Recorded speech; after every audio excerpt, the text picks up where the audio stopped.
Hey guys, tonight we drift into warm, open seas under a sky that smells faintly of salt and roasted cassava.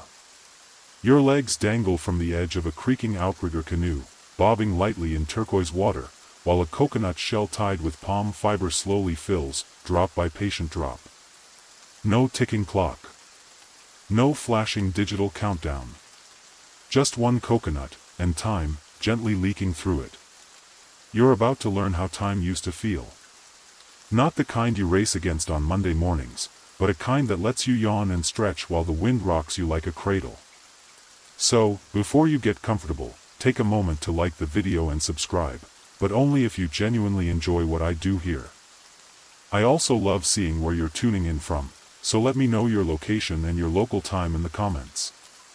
Now, dim the lights, maybe turn on a fan for that soft background hum, and let's ease into tonight's journey together. You're floating along the Malay archipelago sometime in the early 2nd millennium, or, frankly, it might be the 14th century. Historians still argue whether certain sea routes were being actively mapped then or whether oral traditions were doing most of the heavy lifting. Either way, no one's looking at a clock. The closest thing to it is a coconut. Here's how it works. Take a hollowed coconut shell, pierce a tiny hole in the base, and float it in a bowl of seawater. The time it takes to sink is your hourglass. Or, more precisely, your cocoa glass.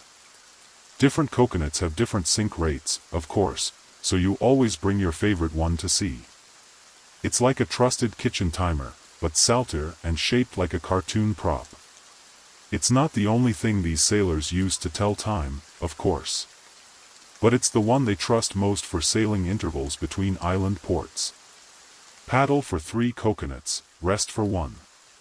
Fish for 2 coconuts, nap for half. They didn't count time in minutes. They counted it in usefulness. The sun beats softly on your shoulders now, filtered through loosely woven palm matting overhead. Your boat glides past a sleepy reef where flying fish scatter like silver darts, and the coconut shell in your bowl starts to tilt, hesitating, then sinks. You just passed a coconut. The captain, or at least the oldest man on board, the one with the beard like braided rope and a voice like falling sand, grunts approval. He gives you a nod. You've made it 1 coconut closer to your destination. But you don't really know where that is. Because in truth, these sailors aren't navigating with modern compasses or GPS, or even maps as we know them. They're reading the sea the way you'd read a familiar face. They know when a wave pattern shifts ever so slightly that a shallow bay is approaching. They know that the sound of the wind around a particular rock formation means they're within a half-day of Langkawi or Tiaman. And while all that's happening, the coconut floats again. Freshly scooped from a pile, it's placed into the water with a whispered prayer. Some believe the coconut is alive. That it knows how long a journey should last. That if one sinks too quickly, it's an omen. Or a reminder that you've been paddling too hard and need to rest. The sea around you is gentle. A lazy kind of choppy. The sky blurs slightly as if the heat is smudging the edges. The coconut floats with quiet dignity, like it's aware of its importance. A few sailors lie down. Others swat lazily at flies or snack on dried bananas. It's not that no one's working. It's just that here, work is woven into rhythm, into tide, breeze, and coconut drop rates. You begin to notice the coconuts aren't all the same. Some are smaller, designed to measure short pauses. Others are chunkier, bored through with a finer hole for longer timing. You spot one with etched markings and think it might be ceremonial. Turns out it's just someone's favorite. One young sailor insists that his coconut always tells the truth. Another scoffs and says coconuts are liars on full moons. You ask what happens then. He shrugs, then we sing instead. And sure enough, as the sun begins to slide a little westward, a soft song begins. One voice, then another. The melody isn't fast. It's not meant to be. It moves like the water. It doesn't end so much as fade into the sound of the breeze. Modern time, with its pings and buzzes, would be utterly lost out here. There's no rush. Only the gentle urgency of tide and hunger. You check the bowl again. The coconut's almost submerged, its tip bobbing like the last hat at sea. It goes under. Another hour, more or less, has passed. There's no alarm. No announcement. Just a sailor who slowly stands, stretches his back, and begins grinding dried fish with a stone. It's snack time now. Not because a bell rang. Because the coconut said so. It's worth noting, by the way, that these practices weren't just some romantic superstition. The Malay sailing tradition was among the most advanced of its time. They connected thousands of islands across Southeast Asia and even traded with the Middle East and Africa. The coconuts, strange as it sounds, were part of a highly functional, deeply intuitive seafaring system. Still, scholars debate just how standardized these coconut clocks really were. Were they widely used, or just employed by a few seabound clans? No one agrees entirely. But you, lying back now with your toes trailing in the water, really don't care. You're one coconut closer to forgetting what time even means. The canoe creaks as it coasts across the water, the horizon gently trembling in the heat. You're not sure how far you've traveled, but your fingers are starting to memorize the rhythm: row, pause, coconut. Row, pause, coconut. Somewhere near the helm, the captain, whose name might be Tua, though everyone just calls him Uncle, unwraps a tightly bundled map. Except it's not a map in any way you'd recognize. There's no parchment, no drawings of coastlines. Just a length of braided palm fiber with knots, loops, and some carefully woven shells. You blink at it, and he raises an eyebrow. "This tells me where we are," he mutters, as though offended you'd ever question it. "Wind from the left. Stars above us last night. Smell that?" He sniffs dramatically. "Turtle grass." That's enough for him to declare you're only 4 coconuts from your next destination. You'd roll your eyes, but the thing is, he's probably right. Ancient Malay sailors were famous for using wind, smell, currents, and cloud shapes to navigate. Some call them the Vikings of the East, although no one here has ever heard of a Viking and would probably just assume it's a kind of fish. Their route stretched from the Philippines to Madagascar, and across those thousands of miles, they memorized patterns in ocean swells the way you'd memorize your grandma's cooking. Historians still argue whether these stick maps actually worked or whether they were more ceremonial tools.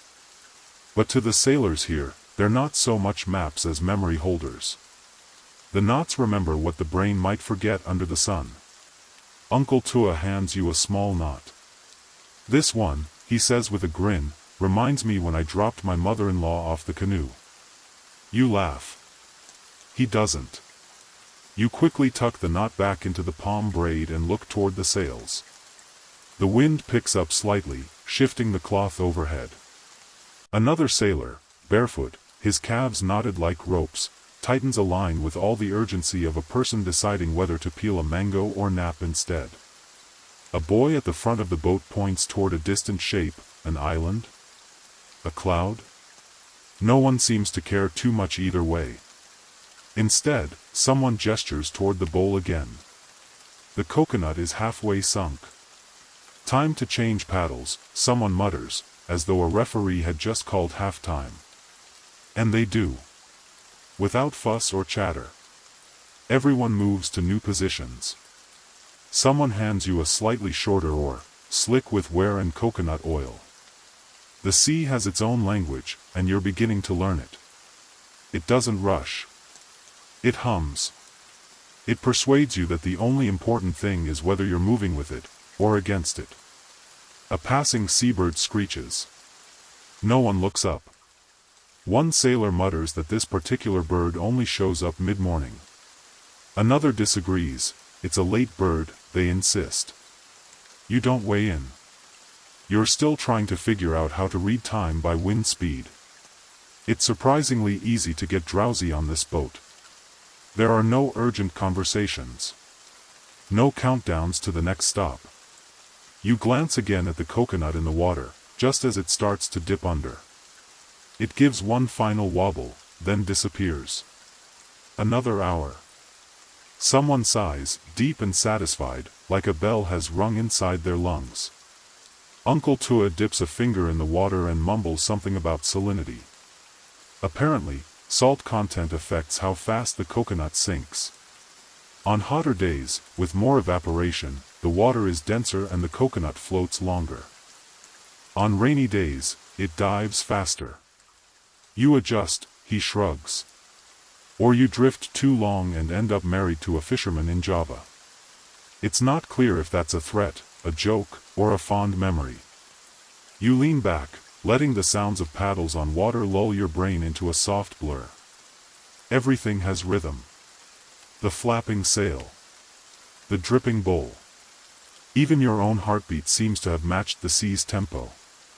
One sailor begins to hum a tune, a lazy, meandering melody that seems to spiral in on itself like a sleepy titapool. No words, just a reminder that sound, too, is a kind of timekeeper. It turns out that many of the songs sung aboard these vessels were composed specifically to help with timing. Paddle to the verse. Rest on the chorus. Some cooking tasks were done in rhythm to specific lullabies. You could boil an egg to a verse and dry fish to a chorus. There are stories of sailors navigating entire trips with nothing more than stars and song. They didn't measure distance in kilometers, they measured it in verses sung between islands. If you forgot the words, well, that's when you started to drift, literally. And here you are, drifting now, not just in water but in thought. You wonder briefly what time it is back home. But that thought dissolves almost immediately, like sugar in tea. Who cares? The coconut hasn't sunk yet. You scratch at a mosquito bite, then pause, because Uncle Tua has lifted a hand in silence. He's looking at the horizon with a squint. The clouds are changing shape. Midday squalls, he mutters. Sure enough, the air thickens. A gust tousles your hair. Far off, the sea shimmers darker. But no one rushes. They simply fold a mat, tie a knot, tighten a line. You watch a man calmly drink from a bamboo flask, his eyes never leaving the sky. You get the feeling storms, like time, are just another part of the rhythm. And somewhere beneath it all, another coconut sinks. The rain doesn't arrive all at once. Instead, it announces itself like an indecisive guest, testing the air first with a hush, then sending a few soft drops that vanish on sun-warmed skin. You squint upward, waiting for the deluge. But the storm, like everything out here, is unhurried. One sailor yawns and casually flips a coconut upside down to inspect its hole. Still smooth, he murmurs, satisfied. That tiny puncture, just wide enough for a slow drip, is your timekeeper, your taskmaster, your mellow metronome. As the drizzle begins to curtain the horizon, you wonder how sailors centuries ago could be so calm. No weather apps. No forecast radars. No emergency ponchos. Just a soaked sarong and an instinctive sense of when to duck. And yet, this world had its rules. You hear someone whistle once, long and flat. A signal. Another sailor scoops up the now sunk coconut and sets a fresh one afloat in the bowl. It spins slowly, like it's stretching before settling in. This, you learn, is the storm coconut. Whiter shell. Smaller hole. Slower sink rate. Designed to make time feel even longer, because paddling through rain is harder, and they don't want to overexert. You could call it primitive. Or you could call it genius. Historians still argue whether these adaptations were consistent across Austronesian seafaring cultures, or if they varied by island chain. Some claim there were even tide coconuts, weighted to sink faster or slower depending on depth and current. Others scoff, saying the variation was just trial and error. But on this canoe, there's no debate. The storm coconut has spoken. You huddle under the woven canopy as the rain builds to a polite patter. Not angry. Not dramatic. Just a steady reminder that the sky, too, has a rhythm. Someone hands you a warm banana leaf parcel, steamed rice with salted fish inside. You didn't ask for it. No one announces meal times here. You eat when the coconut says it's time. In this case, the coconut has just begun its journey downward. That means you've got a while. You peel back the leaf and breathe in the smoky tang of banana fiber and brine. It's oddly perfect. Not restaurant perfect, real perfect. The kind of flavor shaped by routine and necessity, not seasoning. As you eat, the rain slackens. The sky remains cloudy, but brighter. You catch the scent of wet rope, distant blossoms, and something else, wood smoke. You glance toward the horizon and spot a dark smudge. Island, someone grunts. 3 coconuts early. Which, you guess, is a big deal. Uncle Tua adjusts the sail slightly and spits into the water, which you hope is ceremonial. Currents favored us today, he mutters. And maybe someone finally fixed that lazy coconut. You smile. But it gets you wondering, how do they calibrate these things? Apparently, coconuts go through a kind of training. You drill a tiny hole, float the shell, and time how long it takes to sink. You adjust the hole if it's too fast. If it sinks in 20 minutes, bad coconut. If it makes it to 30, maybe 40, you've got yourself a keeper. They sometimes mark the shells, little slashes or color streaks, to track which ones behave best. There's even a superstition that a coconut with 3 black streaks is cursed to always lie.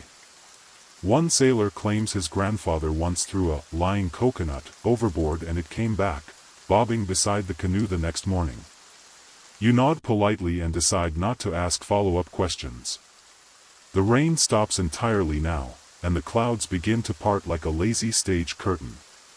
The sky opens in huge, slow-moving sheets of light. Everything glows. The sail dries in minutes.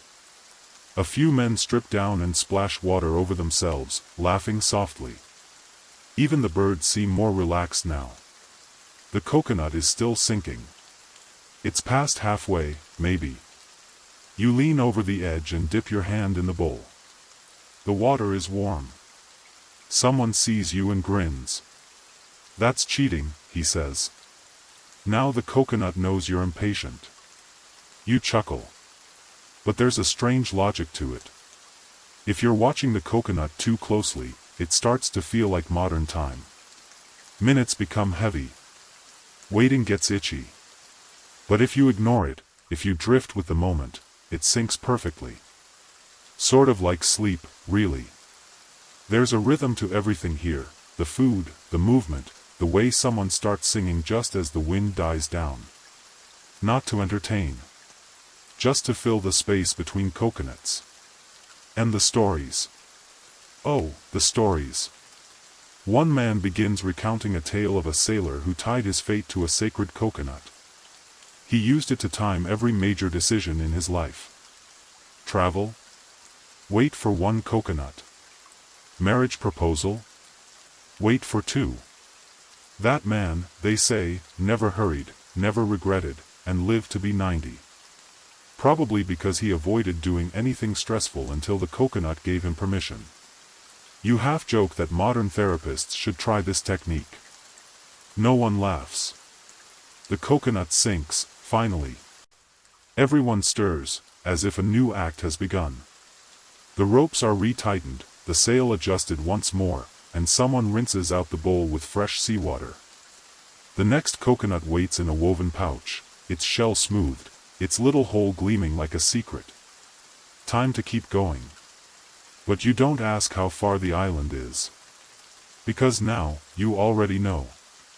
It's about 4 coconuts that you've now entered the rhythm of it. Not just the rowing, not just the coconut drip counting, but the whole tempo of ancient Malay life at sea.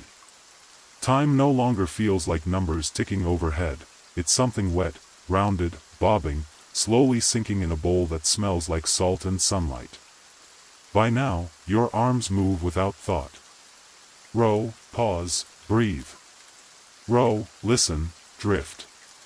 Someone whistles a tune from the stern again, an odd tune, not catchy, more like a question being asked over and over. You ask what the song means. It's for the wind, the whistler shrugs. To ask it nicely. The idea of asking the wind for something seems both poetic and perfectly logical out here. After all, these sailors believed in a world alive with signs. A rainbow arcing too low could mean a fish shortage. A coconut sinking too fast could signal a change in current. The sea whispered. The trees answered. And time? Time flowed inside shells and stories. One of the older crew members, wiry and sun-leathered, taps you with a long finger. He gestures at the next coconut and raises an eyebrow. Want to test it? You nod, curious. He shows you how to hold it upright, careful, gentle, like it's a bird egg. The small hole is at the bottom. You place it in the bowl, and it bobs like a contented guest in a warm bath. Everyone watches for a moment, then turns away. Because once it's floating, you're supposed to forget it. You're learning that part's harder than it sounds. Let it vanish in its own time, the old sailor says, almost kindly. There's another soft rattle of woven mats being unrolled. The midday sun hovers over the horizon, and it's time for rest. You lie back against a folded sailcloth. The sky above you is a glowing slate, streaked with seabird feathers and memories. As your eyes flutter closed, a story drifts toward your ears, slow and rich, like palm syrup. Long ago, the storyteller begins, before watches and sundials and alarms, the spirits of the sea gave the coconut its hollow. They whispered through its husk and told it how to sink. They said, your job is to teach patience. The coconut agreed, and so it became the first clock of the islands. You don't know whether to laugh or hum in agreement. Historians still argue whether these oral traditions preserved accurate knowledge or whether they simply gave structure to chaos. Did a tale of spirits help memorize the proper drilling angle of a shell? Or was it just a way to pass time between storms? Whatever the reason, here's the truth, it worked. Coconut time wasn't just practical, it was culture. On land, women timing the boiling of herbs would use half-shells floating in pots. In villages, elders told stories that took exactly 2 coconut sinks to tell. Some say courtship rituals involved the timing of flirtations to a dripping husk. If your joke landed before the coconut sank, you had a chance. If not, better luck next monsoon. And on this canoe, out here in the wide-hipped sea, you can feel the same rhythm vibrating underfoot. Every footstep, every rope pull, every sigh, measured not by clocks, but by coconuts surrendering to the deep. Your eyes close. You dream a little. A village made of leaves and laughter. A grandmother stirring rice as a coconut tips in a steaming bowl. A trader offering a coconut clock to a bride as a promise, our days will be slow together. You wake when the canoe shifts. A gentle tug in the current. A new wind. Someone chuckles, look who drifted. You sit up, bleary, and glance at the bowl. The coconut is gone. Already. Someone offers you a slice of something pink and soft, starfruit or guava, you're not sure. It's sweet, and you chew it slowly. You get the sense that eating too fast here would offend some invisible island protocol. The next coconut is already ready. The swap is done in silence, with hands practiced and reverent. You ask, half joking, if the coconuts ever lie. The old sailor nods, very seriously. Always. But they lie at the same speed. You blink. He shrugs. That's how you still get there. The air smells like tamarind and rope. The sea is no longer silver, it's deep blue now, almost purple, with sunlight striping it like a tiger's back. Someone points to the edge of the sky. A distant island.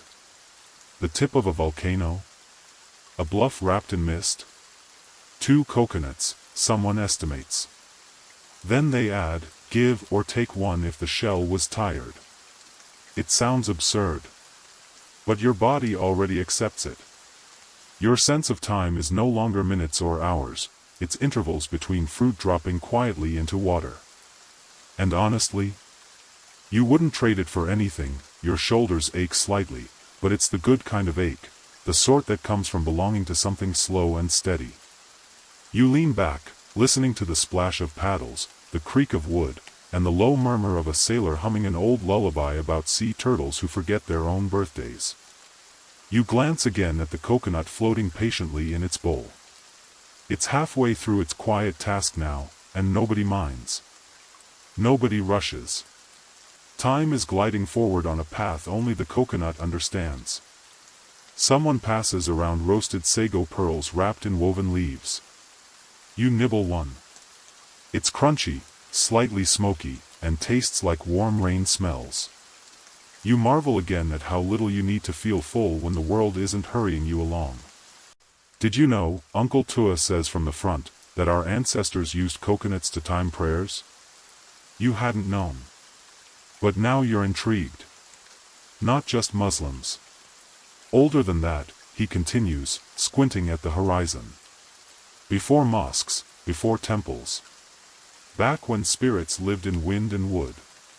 Apparently, before structured religion took hold, islander communities would use the sinking of a coconut to set aside time for reflection.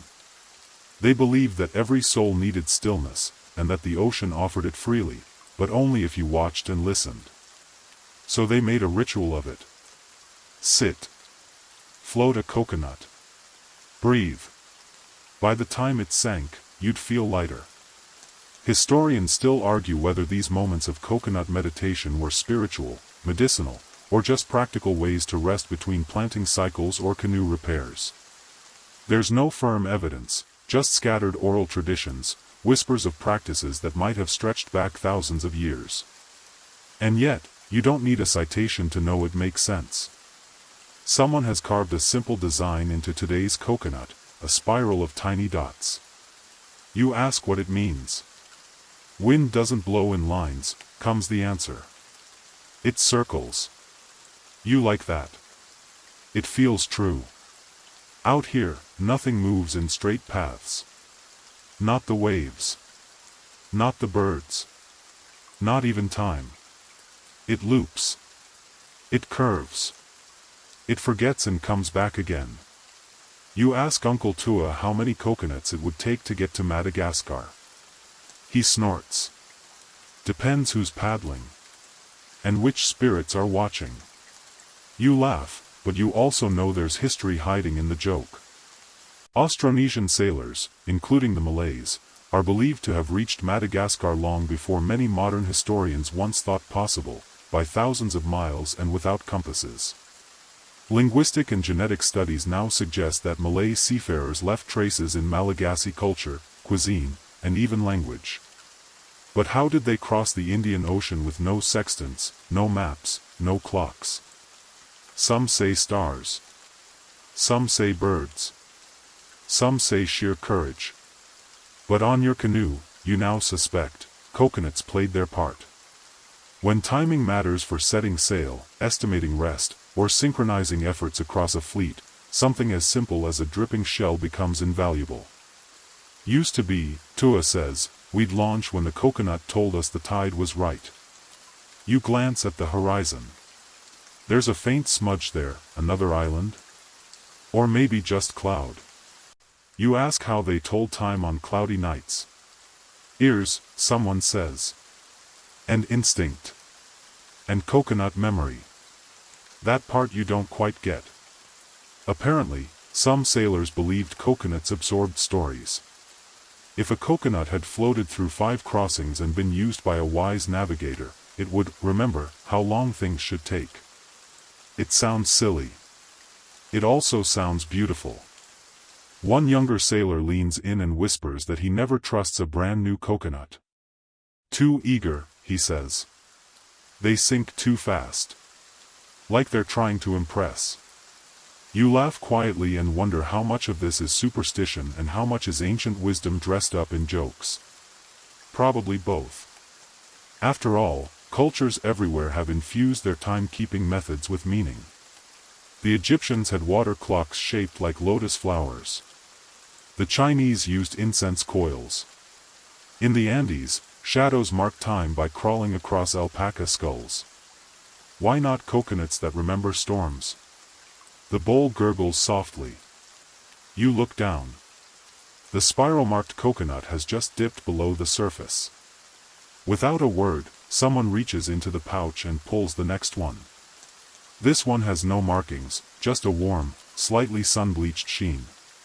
It feels calm. And before you know it, the sails have shifted again. The canoe leans with purpose. The rhythm picks up. One paddle dips. Then another. Then yours. Coconut number 5 begins its quiet descent. Nobody rushes.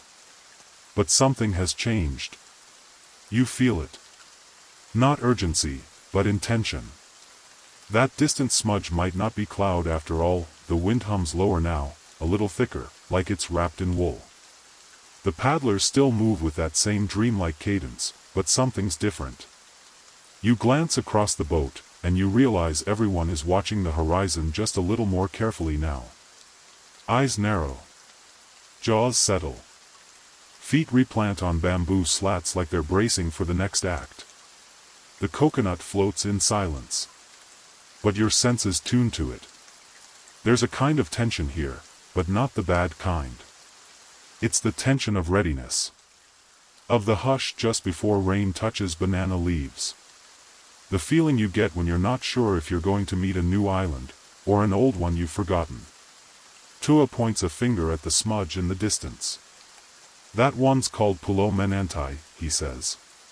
The waiting island. You ask why. He smiles faintly. Because it doesn't always appear. Sometimes, the sea hides it. Sometimes, it's there when you need it most. Some say it only shows itself to those who are moving slowly enough to see it. You try not to blink too fast. That seems like something an island like that would notice. The sun drapes across the water like melted copper. Your paddle hits the surface again and again, like a heartbeat. And then, you notice it. The coconut dips, wobbles, and sinks. Soft gasp. Not dramatic. But final. Tua exhales. 3 coconut drifts since morning. Good. Just in time. Time for what? You want to ask, but something in the stillness tells you the answer's already coming. He gestures to the sails. Lower them. 2 boys spring into motion. One starts humming again, that same odd melody as before. It seems to glue the actions together. You help lower the sail, the canvas rough in your hands. Salt-stained. Stories caught in every crease. You're sweaty. You're sun-warmed. You're tired in a way that feels good. Then Tua reaches into a small sack behind him. He pulls out not a coconut this time, but a dried banana leaf, wrapped around something. He opens it. Inside is a polished turtle shell, about the size of a coconut half.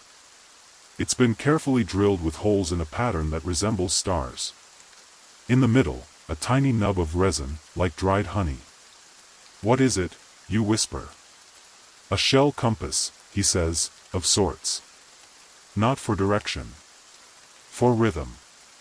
Apparently, in cloudy seasons, when no stars were visible and sea birds flew silent, sailors like these used shell-patterned clocks.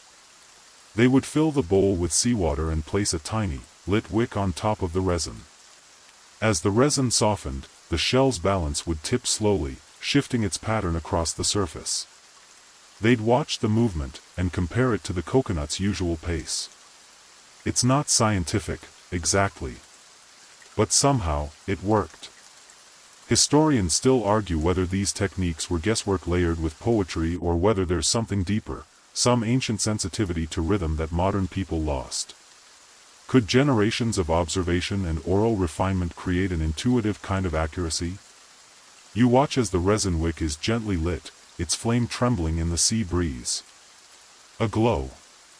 A point of warmth. For a while, you all sit around it. Not talking. Even the sea seems to hold its breath. Then you hear it, soft rustling from beyond the boat. Not wind. Leaves. The island is real. Close now. You see trees, coconut, of course. But also pandanus and wild ginger, and what might be a breadfruit grove. The beach glows pale gold. A few seabirds circle lazily, as if they've been waiting for you all along. Pulo menentai, Tua murmurs. Still waiting. The boat glides onto the shore like it belongs there. Nobody leaps off. Nobody yells. Instead, the men begin unloading slowly, like they've done this 1,000 times. Supplies. Mats. Dried fish. Bundles of herbs. Someone hands you a bundle too. Wrapped in palm leaf. Heavy. You carry it ashore. Your feet sink slightly into the warm, forgiving sand. The light here is different, thicker, like syrup. The trees sway with secrets. The air is filled with sounds that don't exist anywhere else, a frog that chirps like a tea kettle, a bird with a voice like cracking ice. You help build a small shelter from bamboo and woven palm. It's more about ritual than necessity. You won't stay long. But it must be done. Then Tua gestures toward the central clearing of the island. We time this part too. He holds up another coconut. This one has a delicate slash through its side, intentional. A scar to control its speed. You place it in a carved bowl. Set it at the center of the clearing. Then everyone sits in a circle around it. There's no drumming. No chant. Just breathing. For the next few minutes, or half an hour, who knows, you sit in a stillness so profound, it might just echo back through centuries. Because this is the part of the voyage not meant for getting anywhere. This is the part where you arrive only in yourself. Time does a funny thing when no one insists on measuring it. You sit cross-legged in the clearing, the faint hush of waves somewhere behind you, the occasional creak of a tree adjusting itself, and the rhythmic drip of seawater falling from someone's paddle still drying in the sun. In the center, the scarred coconut bobs in its bowl like a heartbeat, or maybe a thought not quite formed.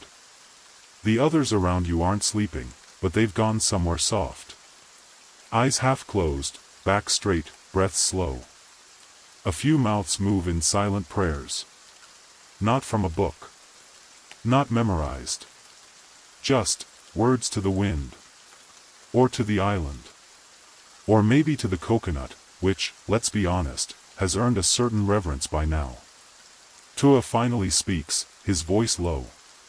When our ancestors first came here, they didn't know how long to stay. You nod gently, unsure whether this is part of a story or simply a thought he's letting tumble out. They watched the sea, of course. Listened to birds. Dug roots. But it was the coconuts that told them when it was time. You glance at the floating nut. Still bobbing. Still patient. He continues. One coconut per task. One for the shelter. One for the quiet. One for the feast. You realize now, you're in the second coconut's time. The quiet. Not everyone followed this, he adds with a wry smile. Some rushed. Built too quickly. Left too soon. Got caught in a current that wasn't theirs. There's an old Malay proverb that drifts through your mind, something about paddling against your own tide. You understand it now in your bones. Historians still debate whether these rituals had any fixed meaning across the Malay world or were simply regional quirks. Some scholars believe they were mnemonic tools, ways to structure memory in cultures without written calendars. Others suspect deeper connections to pre-Islamic animism or even proto-astronomical cycles. There's no consensus. Only traces. And yet, here you are, living one of those fragments. The coconut gives a wobble, a subtle one, but noticeable. Everyone stirs. Not like they've been jolted, but like the tide has nudged them. Tua lifts his head. Almost. You stand and stretch, slow and cat-like, every joint unfolding like a palm frond in the morning. There's no hurry. But things are shifting again. You follow the group toward the northern side of the island. The trees thin, and the sound of surf grows clearer. Then you see it, a long, flat beach scattered with old driftwood and shells. Crabs scurry with indifference as you arrive. Tua points to the ground. Here. You notice indentations in the sand, faint, symmetrical, deep. Coconut craters. This is where we buried them, he says. He means the old coconuts. The ones used in the rituals. Not thrown away. Not burned. Buried. You don't toss out time, he says simply. It's oddly moving. You begin helping dig a new shallow hollow for the coconut still bobbing back at the camp. It's not finished yet, but it soon will be. In the meantime, you gather shells. Not just for beauty, but for timing. Each shell, Tua explains, has a resonance. Some take longer to fill with seawater. Some create drips. You can stack them. Arrange them. Shell clocks, he says. Only work when you're not watching them. You smirk. That sounds about right. Children begin playing nearby, scooping wet sand into molds shaped like fish and turtles. They giggle as the shapes collapse, then rebuild. You wonder if they even know what hour it is. You're not sure you care anymore. The coconut is carried to you gently, like an elder. Still damp. Still whole. It's ready. You place it in the hollow with a murmured thanks, unsure to whom.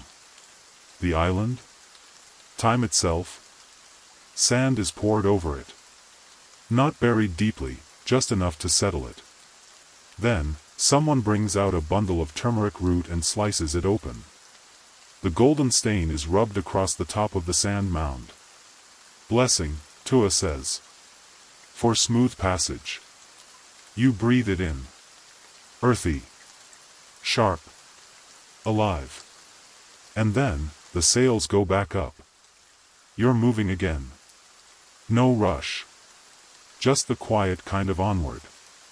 As you push off from Pulau Menantai, the island seems neither nearer nor farther. It just slips backward, like it was never quite anchored to begin with. You glance over the edge. Another coconut is floating already. This one is marked with a tiny fish.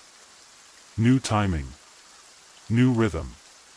And all around you, the sea stretches wide and endless and somehow familiar, like a friend who always takes their time to answer your knock, but always opens the door in the end. The fish-marked coconut rolls softly in the cradle of the sea, bobbing like a lazy thought. You watch it move with the same meditative attention the others give it. No one stares too hard, no one tracks time with a clock. That would defeat the purpose. It's the gentle drift that counts. Not the second, not the minute. Just, the moment the coconut begins to tell its story. Tua calls this next stretch, the listening hours. You don't know if that's a poetic invention or an old sailor's tradition, but either way, the boat falls into a hush again, as if the sea itself has slipped into slippers. This is the time, he says, when decisions are made without effort. Routes are chosen without conversation. And stories, real ones, come out of the water like mist. You don't speak. But you notice. The way the paddles shift in their rhythm, just a beat slower. The way the older man at the stern closes his eyes and lets his fingertips graze the water's edge, like he's reading it. You begin to understand something that isn't written in any textbook. These voyages weren't just transport. They were transformation. There's a quiet strength in waiting for a coconut to tip over instead of shouting at the sky.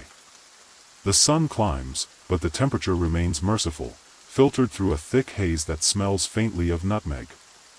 Someone's cooking something on a clay stove mid-deck. Fish, maybe. Or taro leaves. You lie back and let the canopy flutter above your face. And then Tua begins a story. It starts, as many of his do, with a shipwreck. Once, a sailor set out with only 2 coconuts, he says. One to drink, one to guide. You raise an eyebrow. Risky. Very, he says. But he believed in his grandmother's blessing more than he believed in math. A chuckle rolls across the boat. The story goes that the man used his last coconut as a floating timekeeper to count the hours until he reached the reef. When the coconut tipped, he would dive and search for clams. When it floated steadily, he would rest. When it bobbed twice in quick succession, he would sing. Sing, you ask. Songs keep rhythm better than any clock, Tua says. They're memory anchors.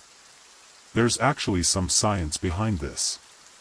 Historians have noted how ancient maritime cultures often used chant-like songs to remember star positions, depth measurements, and seasonal currents. Polynesian navigators, for example, had entire voyage maps encoded in melody. It's not unreasonable to think Malay sailors had similar practices, though much of it, lost now, was never written down. Still, some elders remember fragments. Songs about a crooked island that floats away, or 3 nights of silence before sunrise.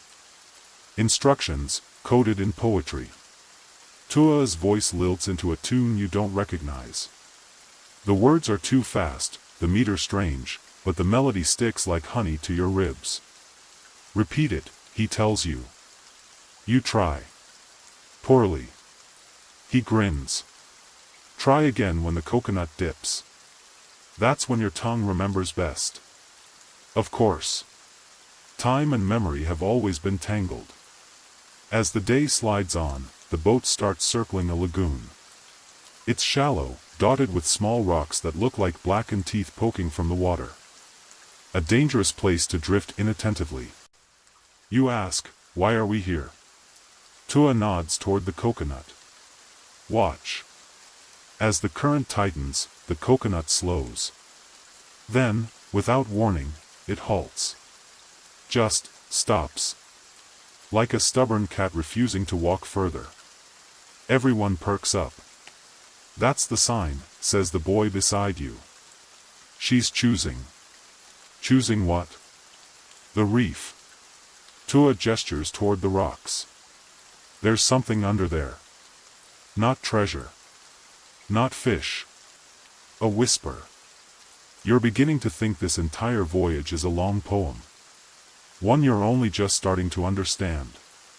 A diver strips to his waist and slips silently into the lagoon. No splash. Just a sigh from the surface as he disappears below. Minutes pass. Then he returns, holding a cluster of sea snails and what looks like a carved wooden spindle. What is it? Someone asks. Coconut counter, Tua replies calmly, examining it. Apparently, these used to be placed underwater in weighted bowls to count tide swells. Each notch would line up with the rising of the moon. If the tides matched the notches, safe voyage. If not, wait. Or turn back. Historians still argue whether this system actually worked or whether it was more psychological, a sailor's excuse to obey his gut. But you look at Tua holding that spindle, and something tells you he trusts it more than any compass. The coconut still floats, unbothered, half-lit by the dappled light from passing clouds. You reach over and steady it with your hand, not to stop it, just to say hello. It feels like time. Not in a rush. Not in retreat. Just, here. Exactly where you are. You sleep that night beneath a sky so full of stars it looks like someone poked holes in the firmament just to let the secrets out. The canoe is anchored inside the reef. The water is still, except for the occasional curious fish rippling the surface with its mouth. You lie on woven mats, cocooned in the soft chatter of insects, distant owl calls, and the whisper of palm leaves brushing against each other like tired storytellers passing the night shift. Tua had told you earlier, before the light died, that tonight was special. Moon dip time, he called it. Only happens when the coconut doesn't move at all. What does that mean, you had asked. He just shrugged. You'll see. And now, as you blink lazily at the heavens, the moon itself begins to dip below the edge of the reef, not in a hurry, just sliding like melted pearl into the sea.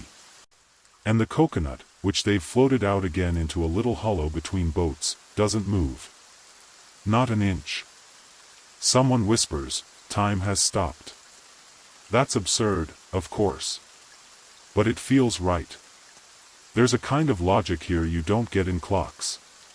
Historians have always puzzled over how much of this was real navigation and how much was ritual, but for you, in this moment, it doesn't matter. You can feel something shifting, less like travel, more like dreaming while awake. Tua begins humming. A low, repetitive drone. Others follow. It's not quite a song. More like a tide in sound form. You hum too, uncertainly.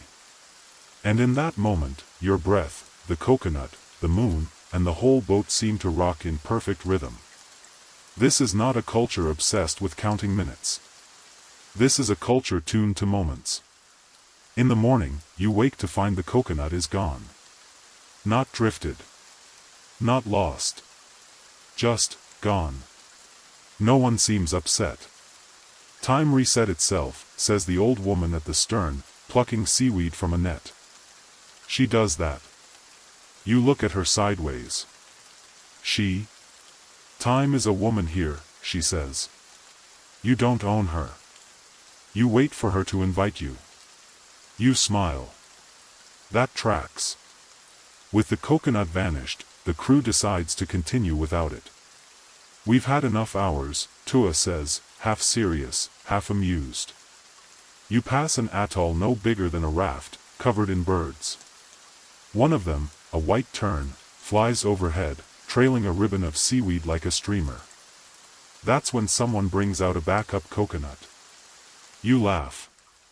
Of course there's a spare. Tua grins. Only a fool sails with just one coconut. They prep it differently this time. Instead of hollowing it fully, they carve shallow grooves around its shell, each one painted with crushed hibiscus. The hibiscus hours, Tua explains. Measured by bloom. That's the thing about ancient Malay sailors, they didn't just use coconuts. They layered symbols, coconuts, flowers, songs, birds, stars, scars on oars, knots in rope. Multiple clocks. None with hands. You pass a rock formation known as the Widow. It looks eerily like a woman holding a bowl. Tua says it's where men used to make offerings if they forgot their mother's birthday. You try to keep a straight face. Did it work, you ask. Not once, he says solemnly. You laugh harder than you should. Someone throws a piece of dried banana at you. You catch it in your mouth. Life is oddly good out here. And then, someone spots the coconut again. The first one. It's floating near the Widow Rock, lazily circling. I told you, says the old woman. She always comes back. You watch it bob, then wobble once to the left. Tua's eyes narrow. That's new. Turns out, no one remembers seeing the coconut do that before. Not here. Not near the Widow. Historians would chalk this up as superstition. Coincidence. But the crew takes it seriously. They row toward it, quietly. Tua scoops it out of the water and holds it like a sacred scroll. A pause. Then he announces, "We're staying here today." No one argues. You drop anchor. The day is slow and deliciously unproductive. People nap. Someone builds a sand turtle. Someone else sings a song about breadfruit falling too soon. You stretch out beneath an awning of stitched banana leaves and close your eyes. The coconut sits in a wooden bowl beside you. Not wobbling. Not floating. Just resting. Time has curled up beside you like a sleepy cat. And you, like everyone else, aren't in a rush to wake it.by mid-afternoon. You've become fluent in doing absolutely nothing.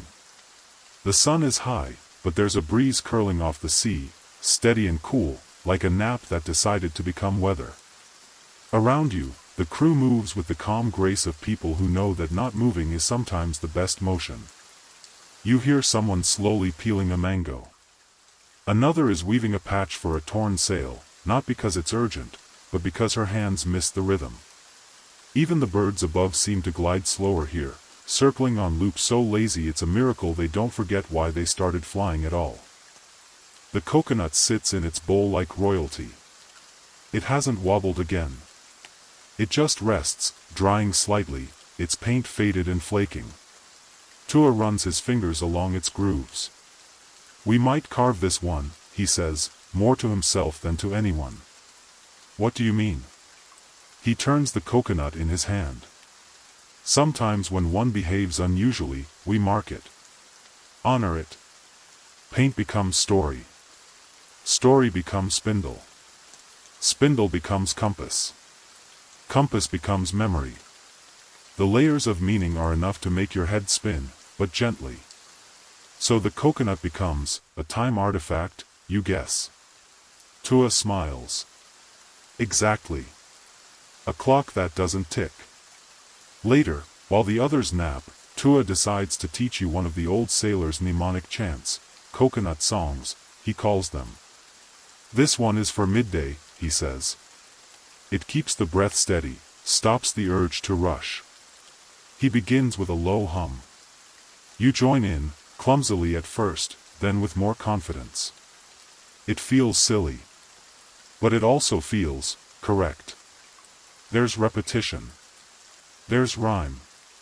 There's a part that goes. 3 fruits float and 1 returns. 2 hold light, the last one burns. Wait for dusk before you turn. Coconuts remember what you learn. You ask, what does it mean? Tua just says, depends on the moon. Of course it does. As the chant winds down, you both sit quietly. Then he tells you a story, not legend, he insists, but one that really happened. A long time ago, he begins, before steamships and lighthouses, a sailor forgot to bring his coconut. He set out anyway, too proud to turn back. You already know this won't end well. On the second night, he drifted into a silent patch of ocean. No stars. No wind. Time vanished. Like, he lost it? Yes. He said the hours stopped speaking to him. His muscles forgot when to row. His stomach forgot when to hunger. His thoughts forgot how to arrange themselves. What did he do? Tua shrugs. Eventually, he made a coconut from memory. Out of a log. Painted it with squid ink. Floated it beside his canoe. And when it bobbed twice, he turned north. 3 days later, land. You blink. So it worked? Depends on who you ask, Tua says. Some say he imagined the whole thing. Others say the sea gave him a second chance. Historians still argue whether such makeshift devices were reliable or just symbolic. But to him? He taps his temple. It was real. As real as a heartbeat. You stare at the coconut in the bowl again. Maybe it's not magic. Maybe it's not science. Maybe it's something in between, like the exact moment a mango drops from a tree. You can't measure it, but you know when it's right. In the late afternoon, a boy pulls out a long piece of string with dozens of knots. Another timekeeping tool. This one's for storm hours, he says. Each knot counts the number of winds that pass during chanting. You nod. Because of course it does. Everything here is a timekeeper. Even the idle buzzing of flies around a coconut husk is a sort of soft ticking. You close your eyes and let the rhythm of it all wash over you. The creak of wood. The sway of the hull. The sigh of the tide. Time doesn't press down on you here, it lifts. Like a coconut, released, the boat rocks you awake sometime just before dusk. Not sharply, not urgently, more like someone is gently rolling your shoulder to say, you might want to see this. The light is different. Not gold, not pink, something in between, like candle wax left too close to the sun. You rise slowly, stiff from your nap. The coconut is still there, now flanked by two smaller ones, both newly painted and drying under netting. Children, Tua jokes, though you're not entirely sure he's joking. He points to the horizon. Look there. You do. Two outrigger canoes are approaching. Sleek, fast, familiar. The crew cheers softly, not with surprise, but welcome. They were expected, Tua explains. Timed by bloom tide. Another clock. Of course. The arriving vessels were part of their extended network, families, cousins, rivals, maybe even long-lost song partners. They travel based on flowering seasons along shorelines, on when breadfruit drops or when certain reef fish appear in the market. Time is a calendar made of things that rot. The boats dock. You're introduced to a woman named Sonia. She wears a wrap dyed with indigo and turmeric, and carries a bundle that turns out to be wrap time stories, worn coconut shells marked with carvings, each groove like a paragraph. You want to read one? She asks. You hesitate. How do I know what it says? You don't, she says. You listen to how it feels. She places one in your hand. It's warm from the sun, textured like an old man's knuckles. You run your fingers over the lines, not understanding, but definitely sensing something. Maybe it's suggestion. Maybe memory. Or maybe something older than both. Historians still argue whether these carvings were literal records or just tactile rituals, Sonia says with a smirk. But my grandmother says they helped her remember who she was when she forgot everything else. You nod. That makes more sense than any debate. Later, the crews gather for a shared meal. It's a ritual of another kind, one where fermented coconut paste is stirred into sea urchin broth, where the soft flesh of roasted bananas is spread over crisp taro cakes. A boy scoops seawater with a hollow coconut ladle and pours it over his hands before eating, a time-honored gesture that marks the end of daylight. No one mentions hours. They mention smells. Ripeness. The sound of certain insects. Sonia tells a tale between bites, a legend of a floating coconut that never obeyed gravity. It bobbed upward, she says, rising gently into the sky like a jellyfish made of wood. It finally exploded over a volcano, spreading time dust across the archipelago. A child gasps. Another rolls his eyes. True, you ask Tua under your breath. He just shrugs. If it helps her sleep. And it does. As night settles in, the talking fades. The horizon darkens like cooling ink. Someone lights a coconut oil lamp. The smoke smells faintly of lemongrass and old letters. You lie back once more. Around you, others do the same. Above, stars prick the sky. The Southern Cross. The coal sack. You find Orion, just barely. Tua is humming again, something slower than the last chant. This one's for transition hour, he says. When no one's sure if it's night or not. Your eyes begin to close. But you ask one last thing. Do all sailors out here use coconuts the same way? He pauses. Not exactly. Each island has its own clock. Some use shell echoes. Some count bird calls. Some, just the color of the sea. You chuckle. So there's no standard time? He smiles, eyes closed. Exactly. Just shared trust. You arrive when you were meant to. Your thoughts drift like tide foam. You feel the boat's gentle push and pull. You hear a coconut thud softly as it nudges against the hull. That's it. The only sound that marks this moment. No tick. No talk. Just the whisper of a coconut saying, now. You wake before dawn. Not because of noise, everything is quiet, wrapped in that soft gray stillness that only happens just before sunrise. The air is heavy but cool, like a warm cloth left on a windowsill overnight. There's a rhythm to it, almost like the ocean is inhaling, waiting for the sky to exhale. You sit up slowly, not wanting to break the spell. Around you, bodies are curled under light cloths. One of the newcomers snores gently beside a fishing net. Someone else has a foot sticking out from under a mat, twitching in a dream. But Tua is already awake. He's sitting cross-legged by the edge of the boat, back straight, eyes closed.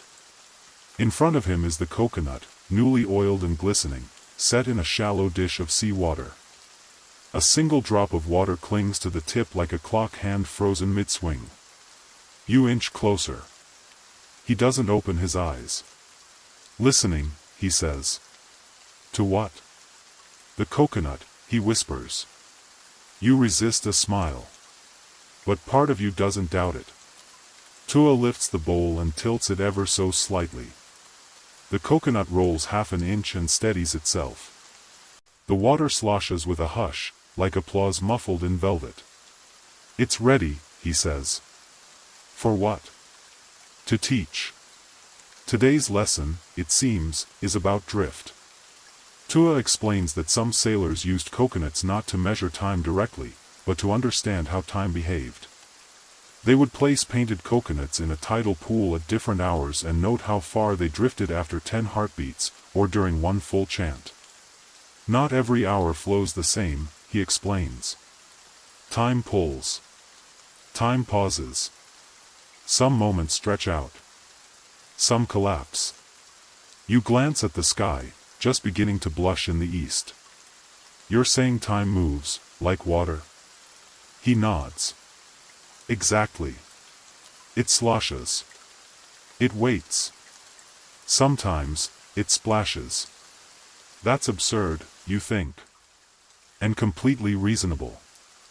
This, apparently, is the theory of gentle drift, a name invented by European anthropologists who stumbled upon coastal Malay navigation notes in the 1800s and couldn't believe how poetic they were. Historians still argue whether this drift method was accurate or just romantic guesswork, Tua mutters. But I've used it my whole life. I've never missed an island. You think of how much time you've spent watching clocks. How tightly time is wound in the world you know. How seconds tick like footsteps in a hallway, and how often they feel like they're running away from you. But here, time doesn't run. It floats. Later, Tua shows you another practice, the coconut chain. He lays out 5 coconuts in a row, each one etched with different wave patterns. One has spirals. Another has jagged lines like thunderbolts. A third has faint burn marks from a long-ago lightning strike. They're memory markers, he says. Each represents a kind of hour. Not a number, more like a flavor. You raise an eyebrow. He points to the first one. This is resting hour. Second.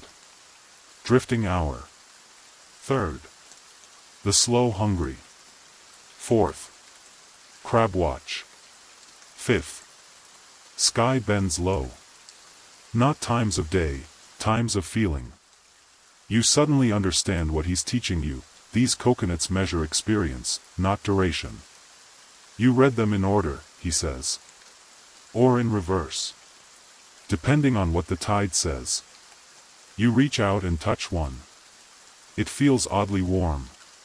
You whisper, what happens when you run out of coconuts? Tua laughs quietly. You never do. You just loop back to the beginning. Time here isn't a line, it's a spiral. And somehow, that makes perfect sense. As the sun finally peaks over the horizon, the boat begins to stir. Someone stretches and knocks over a bucket of dried crab shells. A baby cries once and then immediately falls silent again, as if even she knows it's too early to be loud. Breakfast is simple: salt fish, leftover taro cakes, and coconut broth thickened with mung bean flour. Everyone eats slowly, as though chewing might disturb the air. After the meal, Tua retrieves the coconut from its bowl. "This one's ready to return," he says.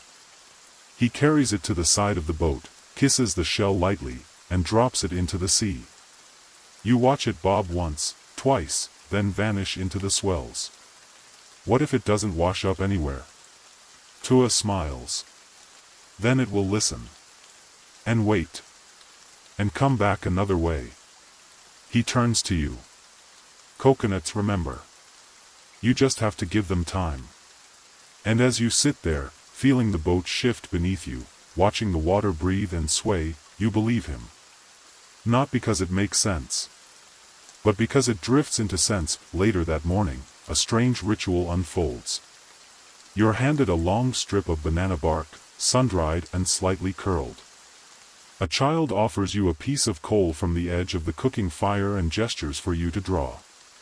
Draw what? You ask.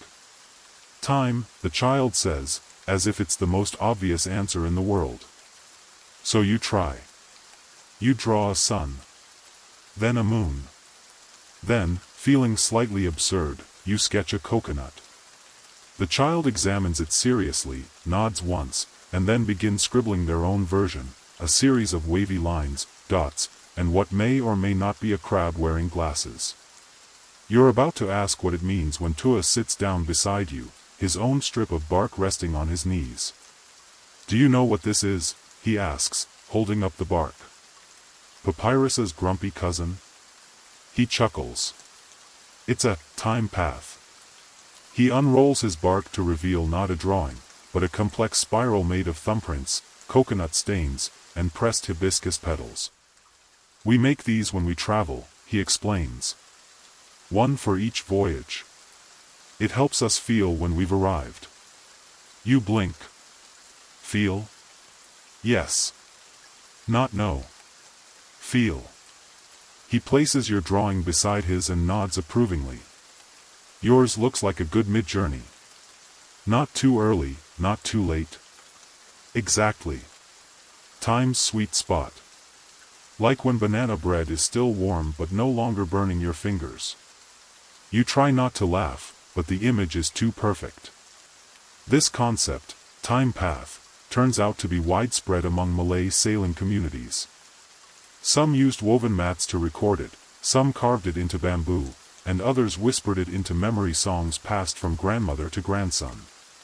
The point wasn't to map hours, but emotional sequence. A journey should unfold like a story: tension, pause, arrival, reflection. Historians still argue whether these paths were mnemonic devices or purely symbolic expressions of passage, Tua mutters, brushing a petal back into place. But what else is time but a feeling that things are moving? You watch as a young girl dips her time path into coconut milk and hangs it to dry. She will carry it home, place it under her sleeping mat, and dream on it. Dreams, after all, are part of the journey too. You spend the next hour helping wrap the dried paths into leaf bundles, gently folding them like letters written to no one and everyone at once. A boy adds a drop of tamarind to one bundle. Another presses a single grain of rice inside his. Each addition is a timestamp of sorts, but flavored. Later, while the crew tends to nets and checks sailcloth, Tua shows you something older. A box. Not wood. Not metal. Woven from coconut fiber, bleached by time, and tied with a red cord. Inside are pieces of shattered coconut shell, fragments. Each one etched with sharp, uneven script. Not the flowing lines of the time paths. These are jagged, hesitant. "My great-grandmother's drift notes," he says, reverently. You pick one up. It's light, brittle. You can still smell faint salt and smoke. The etching says nothing to your eyes, but your fingers recognize that same slow rhythm from earlier carvings. "She wrote these when her husband vanished at sea," Tua says softly. One for every day she waited. Each piece, a page. She never found him. You return the shard, careful not to let it clink against the others.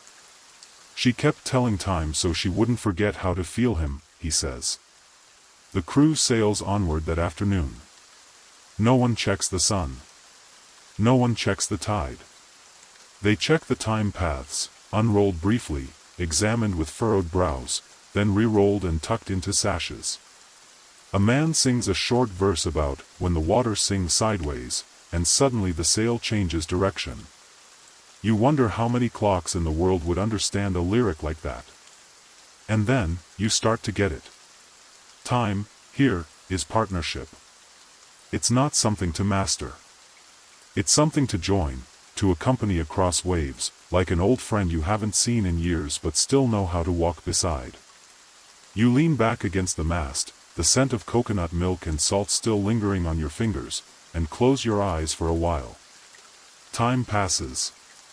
But here, it doesn't leave you. It travels with you. You open your eyes to laughter. A group of sailors are gathered around the central mast, and in the middle of the circle stands an older woman you haven't seen before. She's short, wiry, and carries herself with the kind of ease that suggests she's spent more years on the sea than on land. Her hair is tied back with a strip of coconut husk, and her smile shows more wisdom than teeth. Two emotions for you to join the circle. This, he says, is Mac Long. Our timekeeper. You blink. I thought you were the timekeeper. He shakes his head. Only when she lets me. Mac Long steps forward and places a coconut down in the center of the circle. It's painted, rough concentric rings in blue, green, and ochre, surrounding a tiny red dot at the top. She taps it once. This, she begins, is the world. A pause. This, she taps the red dot, is you. Everyone chuckles softly. She smiles. You are always here. But the world? She spins the coconut slowly with one hand. The world moves. Then she brings out a second coconut. It's unpainted, but it has dozens of tiny holes drilled into it. One for each finger joint, perhaps. Or a lunar cycle. Or something stranger. This one tells us when to sing. Someone in the circle begins humming gently. Another taps the hull with a spoon. A third slaps their thighs in rhythm. Soon, a gentle beat forms, a lullaby made of wood and salt and breath. Mac Long closes her eyes, tilts her head, and listens. Then she nods. It's time to stop fishing for a while, she says. We are in the silence quarter. Silence quarter? Tua leans over. Every journey has them. Times when you don't ask for the sea's gifts. You listen instead. Mac Long nods to the painted coconut. If you ask during silence, you'll lose your catch. Or your sail. Or worse. You glance around. Everyone looks utterly serious about this. Historians still argue whether the silence quarter was a way to enforce rest cycles, protect resources, or simply reflect animist beliefs about the sea's moods, Tua says. But whatever the reason, we honor it. So the nets are hauled in. The spears tied up. The lines reeled back. Not out of laziness, but reverence. Mac Long pulls out one final coconut, smaller than the others. It's so dark it looks almost black, with tiny white flecks that glisten in the sun. She calls it the dream nut. No one uses this one, she says. You just keep it near your head at night. Why? To remember the parts of time that don't happen during the day. You laugh softly.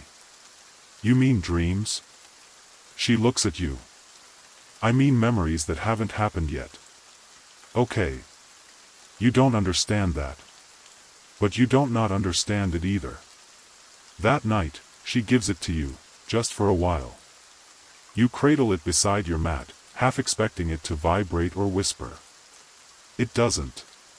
But your dreams are different. You dream you are the coconut, bobbing gently between waves. Time comes to rest on your shell like morning dew. You float past forgotten islands and across invisible lines drawn in sea foam. You hear voices chanting lullabies in languages that no longer have alphabets. When you wake, the dream nut is warm. Mac Long takes it back without a word. Just a nod. From then on, you begin to notice the rhythm of things more clearly. The way Mac Long coughs once before a change in wind. The way a certain bird call triggers the packing of firewood. The way the coconuts used in water tests float faster after someone's told a story. You realize, these people aren't just measuring time. They're weaving it. Each coconut, each pause, each note in a sea song is part of a larger tapestry, one that stretches from the beginning of the voyage until long after the last wave has settled behind them. You're not learning how to track time. You're learning how to be part of it. And oddly, beautifully, that feels like enough. You awaken the next day to a low murmur. A change in the air, not quite a storm, but a heaviness, like the sky has remembered something it forgot to cry about. The crew is gathered around the bow, staring at something in the water. You make your way forward, rubbing sleep from your eyes and feeling the coconut-shaped dent still warm on your temple. Then you see it. A floating shrine, delicately built from driftwood, palm fronds, and the remains of a broken paddle. At the top sits a coconut, hollowed and filled with white hibiscus blossoms. A tiny wick flickers from inside it, somehow still lit. Mac Long doesn't speak. Neither does anyone else. Tua whispers after a while, "That's an offering from another boat." To who? To the sea, to the wind, to memory. Or perhaps to time itself. Offerings like these, you're told, are common when Malay sailors pass through certain event lines, not geographical boundaries exactly, but emotional thresholds. Places where something significant happened on a past voyage, a rescue, a loss, a revelation.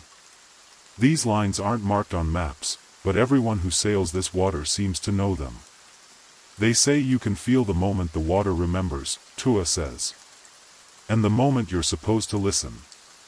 So the boat slows. Someone hums a tune without words.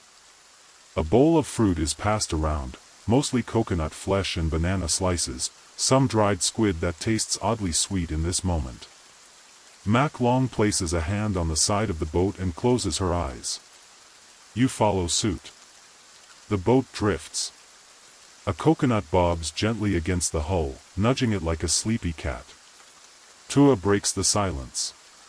We're crossing the line of slow return. He doesn't explain. But everyone nods. You sit there for what feels like hours, though no one checks. Then, slowly, the sails adjust again. Someone offers a piece of candied yam to Mac Long, who takes it wordlessly. The shrine continues to float behind you, carried by the wake.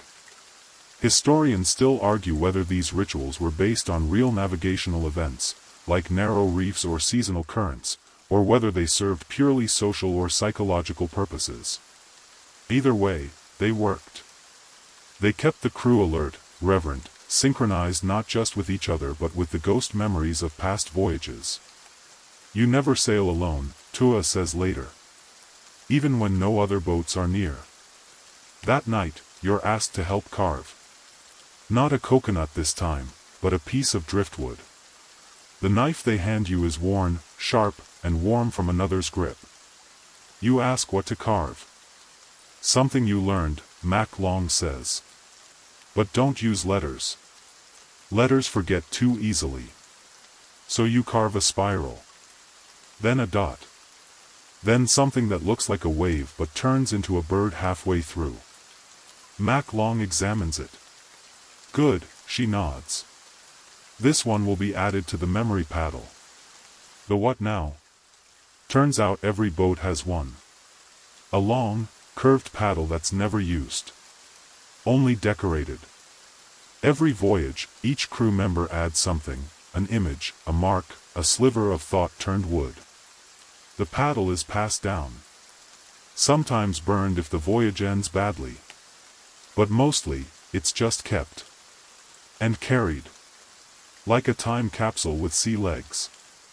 Yours is placed near the top, close to a crescent moon and a cluster of dots that Mac Long says are, for a lost pet turtle from 1987.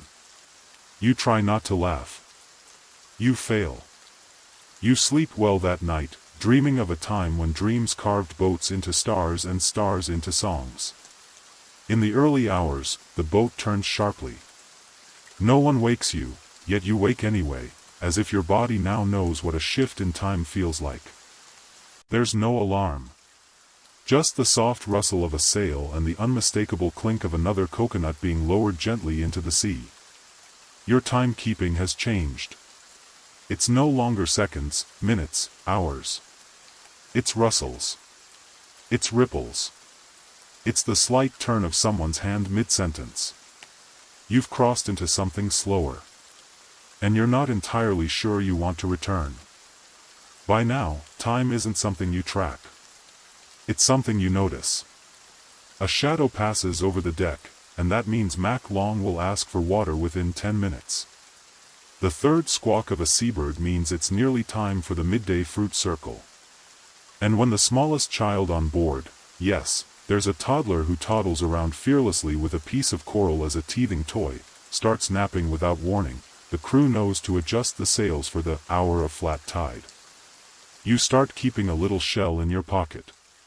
Not for good luck, not for storage. Just to flip over in your palm when the air shifts.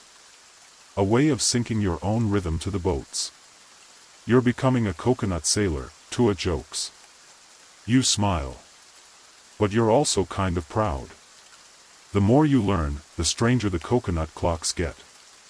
There's one called the laughing nut. When the crew first showed it to you, it had a dried fig wedged into its top and a single carved tooth near the base. The rule? Whoever laughs at it has to steer until the next lull. And you did laugh. So, you took the tiller, and found it oddly meditative. The stars above, the horizon unbroken. A perfect line between the known and the maybe. Later, Mac Long reveals another coconut, this one filled with fermented honey and spices. They only open it when the monsoon hour arrives. Not an actual monsoon, just a collective memory of one. On every voyage, she explains, we dedicate one moment to a storm that never comes. It sounds absurd. But it's real. When the sky is bright and the sea glass calm, the coconut is passed around. Each sailor takes a sip and then shares a storm tale, not necessarily a true one, just one that feels true. Someone talks about lightning that wrote words in the sky. Another recalls a wave that carried an entire fishing boat onto a mountaintop, where the crew found wild goats and decided to stay. It's part ritual, part release. Even in good weather, they make room for chaos.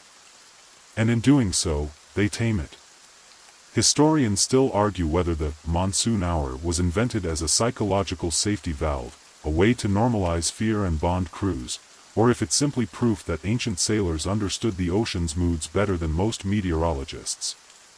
Whatever its origin, you're grateful for it. It's a permission slip. To be human. To fear things that might not happen.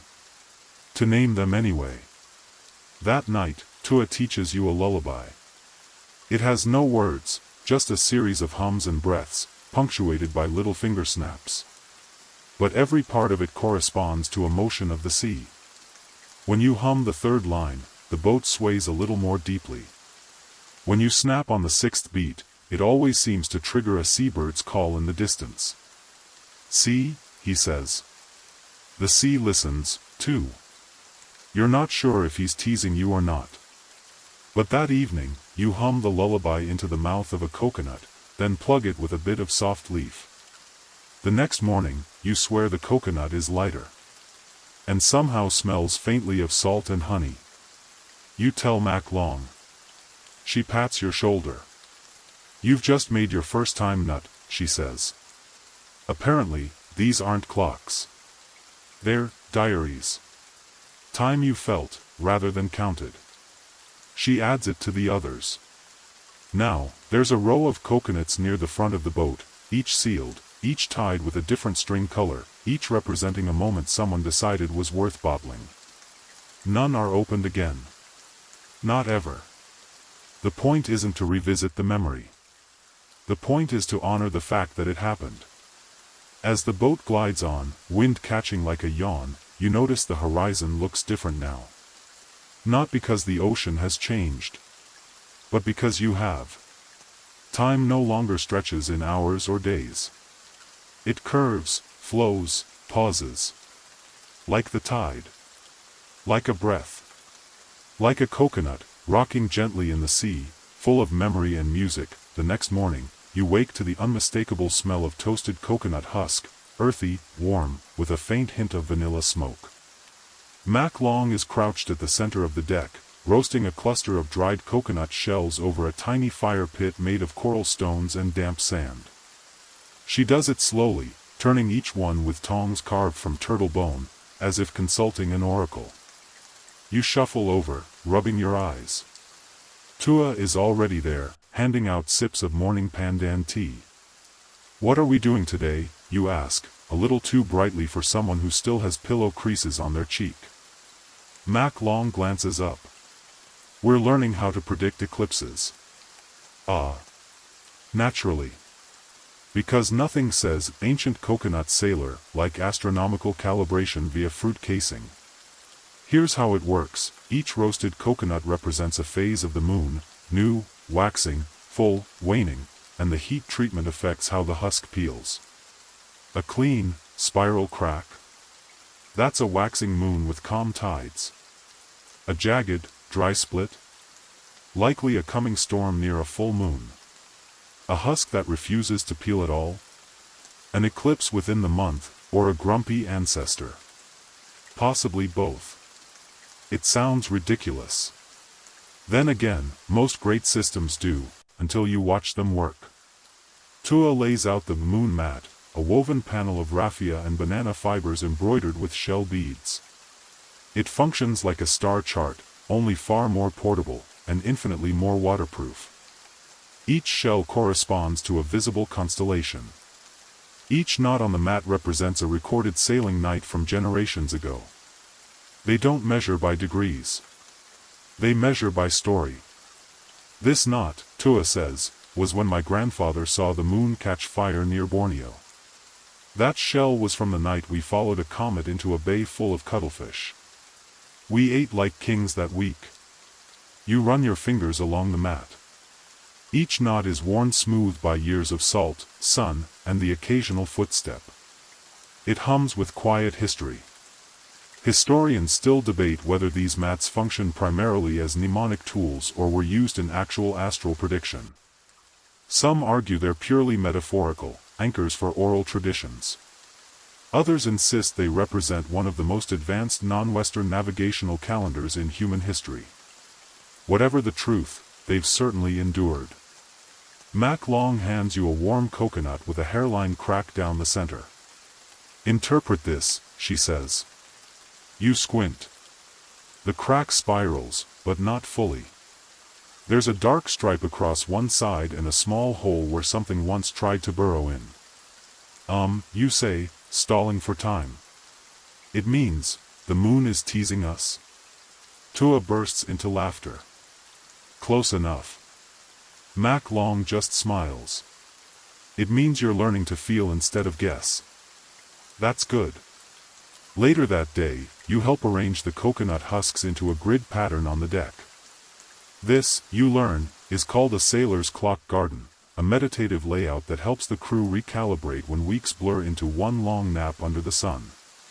Each husk has been dyed with natural pigments, mangosteen purple, turmeric gold, beetle red, and placed in accordance with sunrise angles from the past 12 days. When the pattern is complete, it resembles a strange, fractal flower. Then Mac Long announces, it's midday on the fifth wind. Everyone claps. Someone breaks out roasted jackfruit. You have no idea what just happened, but it feels right. That night, the boat passes a cluster of phosphorescent jellyfish, glowing like lanterns in the sea. Tua leans over the edge and drops a coconut filled with charcoal into the water. Marking the passing, he whispers, "So we don't forget the beauty when we wake. You don't sleep right away. Instead, you sit near the prow, staring at the stars. Somewhere between the Southern Cross and Orion's belt, you begin to hum the sea lullaby again. This time, the ocean hums back. You're jolted awake, not by wind or wave, but by singing. Soft, rhythmic, and unmistakably layered, women's voices, rising in a spiral of overlapping syllables. It's not in any language you recognize, though it somehow feels familiar. Like something you might have dreamed as a child but forgot upon waking. It's the calling song. Mac Long is standing at the edge of the boat, bare feet balanced on the wet timber, holding a bowl carved from a coconut shell and filled with seawater, crushed moonflower, and something that smells like ginger and tears. She doesn't sing herself. She listens. The calling song, Tua whispers, is reserved for moments of navigation when nothing else works. When the stars vanish behind cloud, when the sea turns inside out, or, more importantly, when you're asking permission to enter sacred waters. You remember yesterday's coconut eclipse ritual and wonder if this is just more of that. But this feels different. Reverent. Like knocking on a temple door you're not sure you're allowed to open. It turns out you've reached a stretch of water known among the sailors as the Corridor of Tides, a narrow, notoriously unpredictable channel between two islands shaped like folded crab claws. The tide doesn't follow typical patterns here. Time stretches oddly. Some claim a full day can pass inside without the sun rising once. You think that's impossible. Then the sun sets, twice. The coconuts come out again, but this time they're not for timekeeping. They're protection charms, twin nuts rubbed with lime leaf and anchored at either end of the boat by plaited jute rope. Tide teeth, Mac Long calls them. Historians still argue whether these rites were strictly symbolic or if they coincided with known geomagnetic anomalies. Some say the corridor of tides aligns with an underwater fault line. Others think it's just a metaphor made real through repetition. Either way, the crew takes it seriously. So do you. It's your job to keep the listening nut. This one's special. Slightly larger than your fist, smooth as river stone, with a faint spiral carved around its base. You're to hold it to your ear every few hours. If you hear nothing, all is well. But if you hear a faint hiss, like rice spilling across a mat, you must tell Mac Long immediately. You don't expect to hear anything. Then, at dusk, the hiss comes. Low and slow at first, like a sigh. Then sharper, like a finger dragging across thin parchment. You tell her. She nods, doesn't panic. Instead, she brings out the coconut compass. It's exactly what it sounds like, a hollowed coconut filled with water and floating inside it, a sliver of ironstone magnet affixed to a piece of bird bone. It swivels, slowly, pointing, not north, but towards something she calls the still point. It's how we find the quietest water in a loud sea, she says. You steer toward it. And almost immediately, the sea stops growling. The boat rights itself. Someone starts peeling bananas again. Another crisis survived, barely even noticed. You'd think time would be easy to lose in a place like this. But in truth, you've never been more aware of it. Not as a number or a schedule, but as a feeling, an ache in the ribs before rain, the strange way light softens when you're about to laugh. It's been days, or maybe weeks. You don't know anymore. And you don't care. This life of coconut clocks, wind hours, storm songs, it's absurd. And oddly perfect. Tonight, when the crew sits in a wide circle, passing roasted breadfruit and guava juice, they ask you to contribute a story. Not from a book. From your body. You speak slowly. About how you thought time was a thing kept in your pocket. A thing you measured in notifications, in schedule blocks, in caffeine breaks. But out here, time keeps you. Wraps around you like a tide you didn't realize you were floating in. Someone nods. Someone else throws a shell into the sea. A blessing. You've crossed, Mac Long says. Crossed what, you ask? The halfway sea. Oh. You realize there's no going back the same way. Not just literally. But deeply. Permanently. You're no longer a passenger. You are now one of the coconut watchers. You sleep deeper that night than you have in months, maybe years. No city noise. No flickering blue screen. Just the breath of the sea, the slow creak of the wood, and, faintly, the whisper of coconuts rocking in their nets above your head. You dream of time as a spiral, not a straight line, but a gently coiled rope looped around the mast, always circling back to itself. When you wake, the sun is rising sideways, casting long shadows across the boat like stripes on a tiger. Mac Long is already awake, whispering into her palm and scattering something into the sea, dried beetle husks, bits of rice, crushed petals. A blessing for the day ahead. Today is the calibration ceremony. Tua explains it like this: we've kept time. Now we must tune time. You blink. What's the difference? Well, he says, balancing a coconut on one knee like it's a baby chick, keeping time is knowing what moment you're in. Tuning time is making sure you belong in it. Fair enough. The ritual begins with silence. Every crew member lays out their chosen coconut, a keeper, in a line down the center of the deck. Some are glossy with fish oil, others scorched from sun or soot. One is painted with tiny white stars. Another has a broken shell, patched lovingly with beeswax and cotton string. Your coconut, the one that hissed, is placed at the far end, next to Mac Long's. She hasn't told you what hers is called, only that it's been in her family since her great-grandmother watched Krakatoa erupt. The crew begins to hum, not a song this time, but a low vibration, like the sound you hear when you put your ear against a shell. A thrum that builds, overlaps, folds in on itself. Then, one by one, they spin their coconuts. Just once. Each one wobbles, circles, and eventually slows to a stop. But the important part, the truly strange and mesmerizing part, is how each one stops. Some point west. Others northeast. One rolls into the sea and is gently fished out by a boy with the reflexes of a sea otter. Mac Long crouches and examines them. She doesn't consult a chart or a book. She touches the sand, sniffs the wind, flicks a bead of seawater onto her forehead. Then she declares, "We are 6 hours behind the next storm and 9 ahead of the coral whisper." Everyone exhales. Historians still puzzle over the meaning of these calibration rituals. Were they meteorological tools disguised as spiritual rites? Did the sailors possess oceanographic knowledge hidden in metaphor and symbolism? Or did the very act of aligning coconuts serve a meditative, group cohesion purpose, a kind of maritime mindfulness? Hard to say. What's certain is that the ceremony ends with a feast.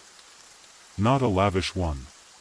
Just sticky rice steamed inside coconut shells, fried river leaves dipped in tamarind syrup, and slices of pickled jackfruit arranged in the shape of a sea turtle. Then comes the part you're dreading.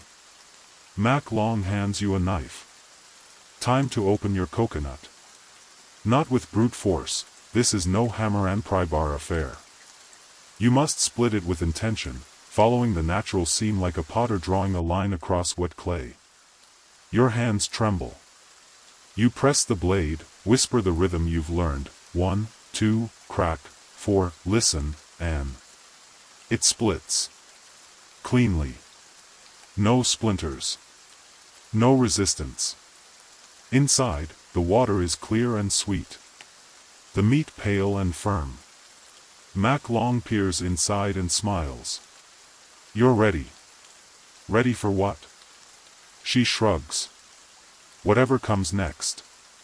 And you realize that's the answer this whole journey has been leading to, not an exact hour, not a countdown or a deadline.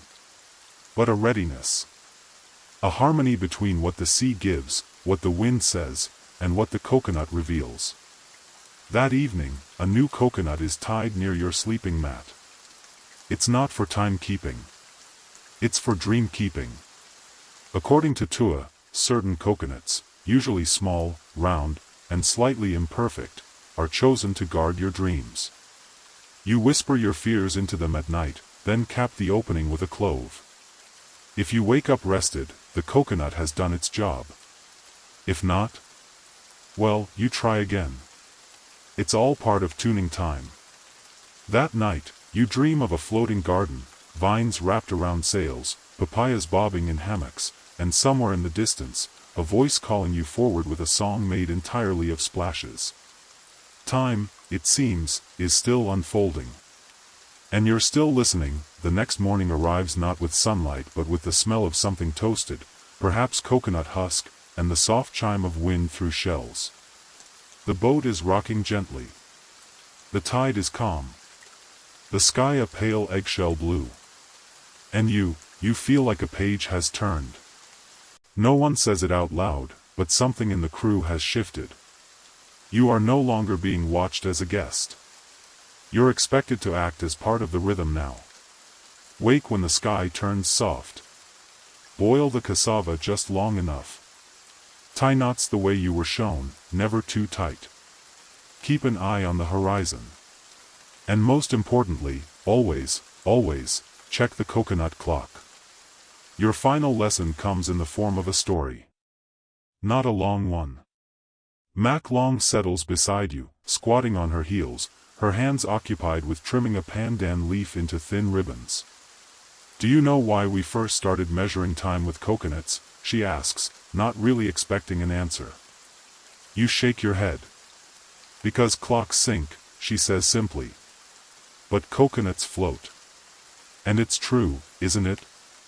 In a world where metals rust and gears freeze, where sand timers run dry and digital ones blink out in the rain, the coconut stays afloat. It doesn't count seconds. It senses them. There's something oddly beautiful about that. Time, as the Malays once taught, wasn't something you controlled. It was something you observed. You noticed its shadow through leaves, its weight in the rhythm of paddles, its breath in the swing of a hammock or the pull of the current. Historians still debate how accurate the coconut timing system truly was. Some call it clever estimation. Others argue it worked through the calibration of instinct honed over generations, an embodied science, as one researcher put it. But none deny its elegance. You try it yourself one final time. You scoop seawater into your coconut. You count the drips. You listen to the faint plink of time emptying out in drops. 1, 2, 3. Nothing digital.